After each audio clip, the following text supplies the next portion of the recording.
usar esse trecho, né, para passageiro. E eu falei que eu obtive informações de que antes do Mauro até nos procurar também, para mostrar o projeto dele, muito bom, por sinal, e ficamos sabendo que a própria Supervia estaria interessada em ministrar esse trecho, se fosse a ela concedido, porque teria que ser concedido pela MRS. E a MRS nada fala. Inclusive, o Mauro conversou, eles, né, botaram o mel na boca do rapaz lá, pediram o projeto, quando o projeto estava pronto, eles esqueceram. E isso, a meu ver, é questão de Júlio Lopes, não quer mesmo por interesse da concessionária, que é quem ele defende. A pergunta que eu faço é a seguinte: qual é o posicionamento da NTT em relação a isso? Vocês acham esse trecho viável, não viável? Há realmente esse risco,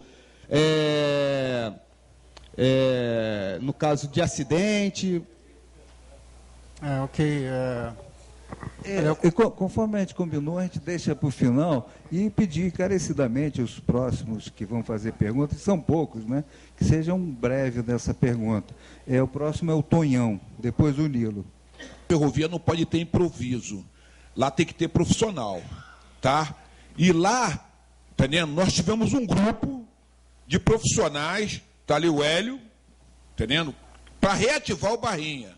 Tá? Para reativar o Barrinha antes de surgir esse projeto aí, tá, da COP, tá? Nós fizemos a recuperação do material rodante, tá, que está se acabando lá em Barão de Mauá. E o que acontece?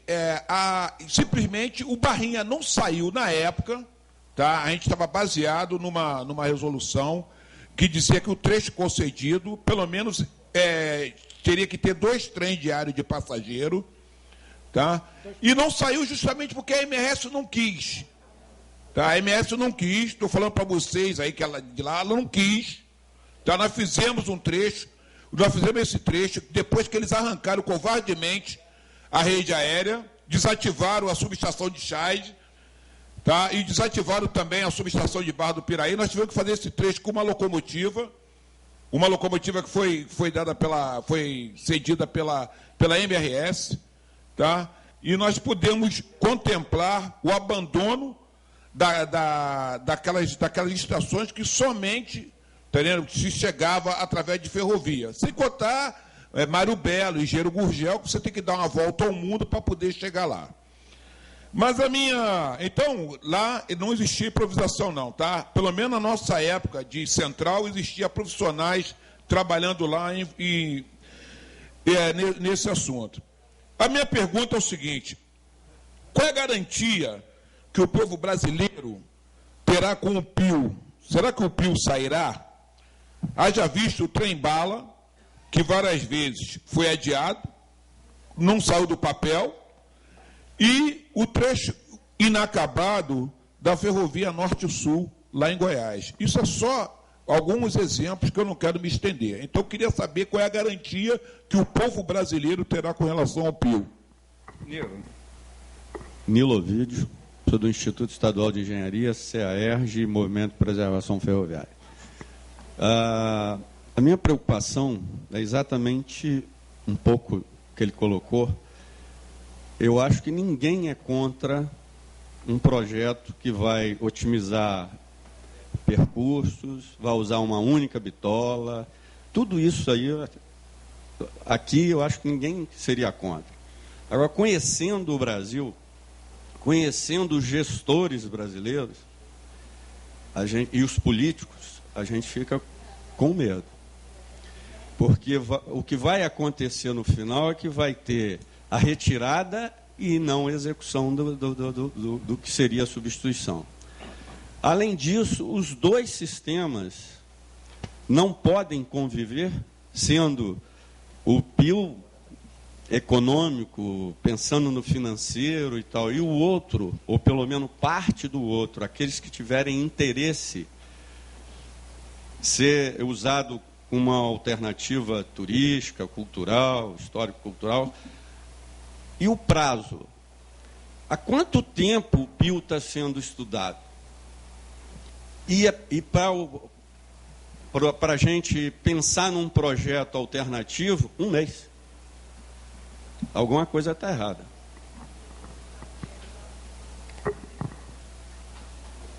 Cesário.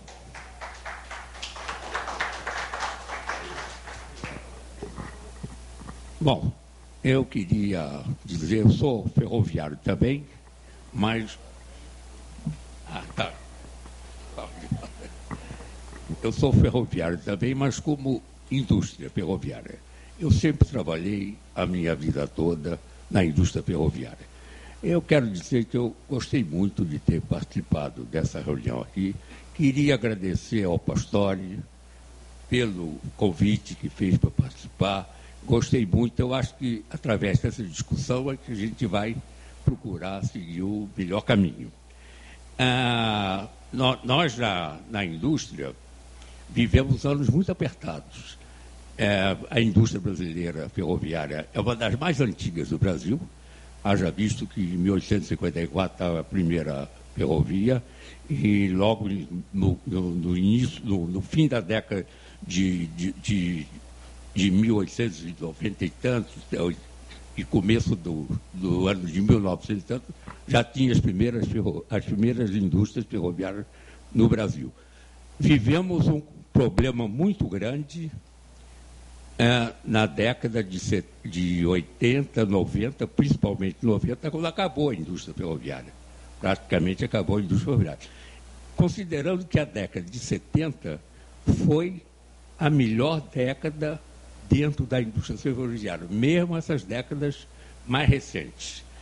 E agora nós estamos com a evolução de, em 2003, a criação do sistema, da evolução do sistema ferroviário. Nós temos fornecido todos os equipamentos, novas indústrias apareceram.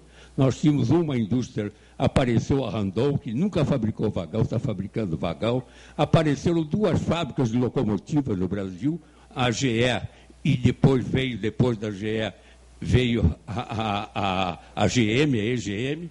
Então, nós temos condição de atender todo o programa brasileiro.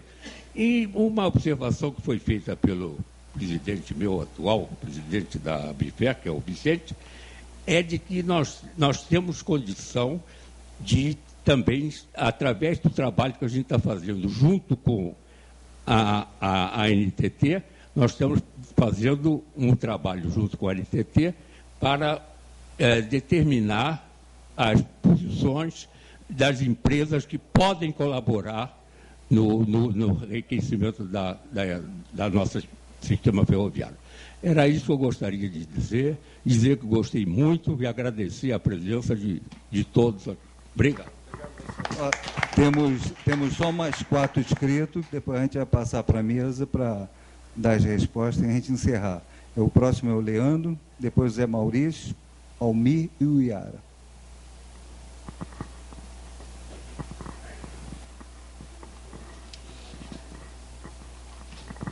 Boa noite, eu sou o Leandro, sou da Juventude do Democratas e também primeiro secretário do Círculo Monárquico do Rio de Janeiro. Então, ferrovia, quem estuda a história do Império não tem como não estudar a ferrovia. Fazer uma ressalva que ferrovia se torna um grande mistério no Brasil, né? Principalmente a história, que fazem questão de apagar, principalmente, vamos lembrar um pouco, era a JK, que investiu muito mais no automobilismo do que na própria ferrovia, e vamos lembrar também, recentemente, o Globo Repórter, em 2013, sua primeira reportagem do ano, foi muito boa, falando justamente da história da ferrovia. Você não via uma reportagem, algo disso, na história, um bom tempo na televisão brasileira. E o que me chama a atenção, como foi bem lembrado, falaram sobre a Constituição, sobre a questão da integração, questão econômica, social. Eu não reparei no PILD justamente esse pequeno detalhe com as cidades do interior. Se nós andarmos pelo interior do Brasil, eu tive um amigo que foi prefeito da cidade de Piquiri, interior de Minas, em que a estação de trem virou um museu, virou uma biblioteca. Os trilhos foram roubados e viraram até estruturas de casa. durante meu tempo de seminarista, eu trabalhei na paróquia de Nossa Senhora da Conceição, em Santa Cruz.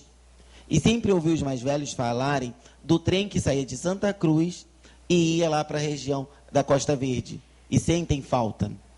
Também conversando com... E assim, eu fiz de carro esse percurso. Uma parte não existe mais, que os trilhos também foram roubados e viraram estruturas de casa. Uma parte é a base aérea de Santa Cruz. E o restante, a mata mesmo, a natureza já absorveu esses trilhos. Então, eu acho que quando a gente fala em integração, questão econômica, eu acho que também nós temos que se preocupar se o PILD realmente vai atender essa questão. Eu acho que o trem turístico, como professor de formação, é importante a cultura, a valorização da nossa história. E o PILD não pode ser somente também, tem a parte econômica, estamos no mercado, mas também não podemos esquecer que o turismo é um grande mercado hoje em dia. Se nós tiramos um trem turístico, nós estamos provocando a questão o povo que sai do interior e vem para as capitais atrás do emprego. Essas capitais vão ficar sobrecarregadas, não terão emprego suficiente. E quando já foi provado historicamente, toda vez que a ferrovia vai para o interior, junto com ela vai o desenvolvimento, vai o crescimento econômico, vamos potencializar a região. Então, eu fico pensando o seguinte, aqui no Rio de Janeiro, nós temos o grande projeto do retorno da estrada de ferro Príncipe do Grão-Pará, que a própria Supervia se mostrou interessada. Até agora, foi oferecida até o então presidente Lula para vir para fazer a inauguração das obras, que não foi feita. Economicamente, só vamos ter rentabilidade econômica à medida que aquilo cai no costume popular. Então, se nós não começarmos a dar o primeiro passo, a União não dá o primeiro passo em construir a estrada de ferro e incentivar o uso dela, é claro que nenhuma ferrovia ou rodovia terá rentabilidade econômica, pois não caiu no uso, não caiu no costume da população, seja barcas, seja o metrô, seja trem, seja autoestrada, como é hoje a linha amarela, que todo mundo, por exemplo, elogia, tem rentabilidade, por quê? É a questão do costume, tem utilização. Então, acho que nós temos que procurar no PILD e também nas outras ferrovias essa importância econômica e uma maneira que caia no gosto popular e em que a pessoa troque o carro pelo trem. Obrigado, Leandro. Zé Maurício.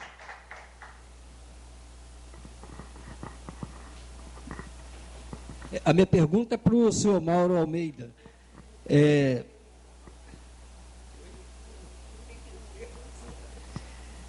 Veja só, o Barrinha até não tem a ver com essa portaria, com essa resolução 4.131, né? Mas só para poder esclarecer, em 1997, quando a gente fez o primeiro ato público em defesa dos trens em Japeri, e aí a gente reivindicava o retorno do trem do Barrinha, fazendo a ligação entre Japeri e a região do Médio Vale do Paraíba, nós vimos que estava sendo elaborado um projeto. E quando nós tomamos conhecimento daquele projeto, a gente viu que, por si só, já era inviável. Deve ter sido o projeto lido pela NTT.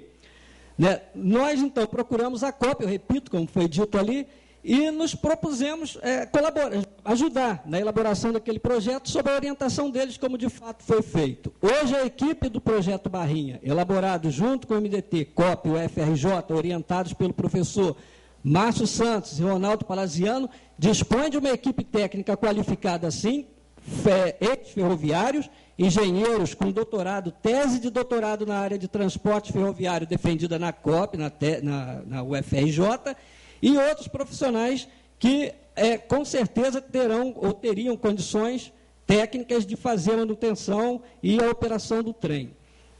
Mas a minha pergunta é a seguinte, é voltada até mesmo para essa resolução, o trecho citado, discutido pela resolução 4.131. Quais os critérios foram utilizados para serem considerados antieconômicos trechos? Né, que até aqui, pelo que eu vi, somente consideraram a questão carga. Outro que cita também o trecho entre São Bento e Japeri, Miguel Pereira, Barão de Angra, e Angra saindo até Campo dos Goitacazes. Por exemplo, essa região entre Japeri e Barão de Mauá, aqui no Rio de Janeiro, se a gente ligar, independente da diferença de bitola, com a ferrovia já existente, nós formamos um arco ferroviário em torno da região metropolitana do Rio de Janeiro. Aí eu me pergunto, será que pode ser considerado antieconômico uma ferrovia que pode atender milhares de passageiros durante o dia, na região metropolitana, cada vez mais congestionada por um gargalo, principalmente representado, no nosso caso, pela Via Dutra, que a partir de Nova Iguaçu a gente não consegue mais andar a partir de 5 horas da manhã? Será que este trecho não pode ser considerado, sob o ponto de vista do atendimento ao trabalhador, pelo menos, que faz circular, faz movimentar, enfim, faz toda essa economia do Rio de Janeiro ganhar propulsão? E será que a gente também não poderia ter ele voltado, analisado, avaliado para o lado do atendimento do passageiro? Outro, entre Japeri, Miguel Pereira, Paraíba do Sul, Três Rios, e que vai sair lá em Campo dos Goitacazes, depois de volta aqui, forma-se novamente, como foi apresentado aqui pelo doutor Pastore, um arco ferroviário. Será que esse arco ferroviário, ele não poderia ser considerado, em função também, não poderia ser considerado